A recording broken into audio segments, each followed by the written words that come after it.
జగద్గురు ఆది శంకరాచార్యుల జయంతి సందర్భంగా శ్రీనగర్ కాలనీలోని శివాలయంలో శుక్ల యజుర్వేద కాండ్వా శాఖ వాహనం వేడుకలు వైభవంగా జరిగాయి. శ్రీ విజయ శంకర దేశిక ట్రస్ట్ వేద పాఠశాల సౌజన్యంతో జరిగిన ఈ కార్యక్రమంలో వేద పండితులు పెద్ద సంఖ్యలో పాల్గొని ప్రత్యేక పూజలు నిర్వహించారు. మరి ఇందులో భాగంగా జగద్గురు శంకర భగవత్ పాద పూజ, వేద స్వస్తి పూజలు నిర్వహించినట్లు వేద పండితులు జ్యోతిష్ చంద్ర శర్మ తెలిపారు. ఇక చిర్రాపురి శివరామకృష్ణ వేద ఆరోప్యాసంలో 50 మందికి పైగా వేద పండితులు పాల్గొన్నారు.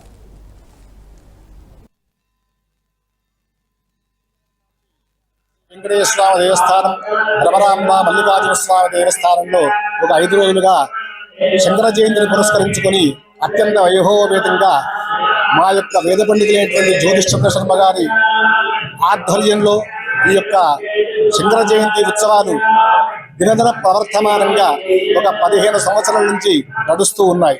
అట్లాగే మా దేవాలయ కార్యనిర్వహణాధికారి నొకురాల శ్రీనివాస్ శర్మ గారు వారు కూడా సంపూర్ణ సహకారాన్ని అందిస్తున్నారు.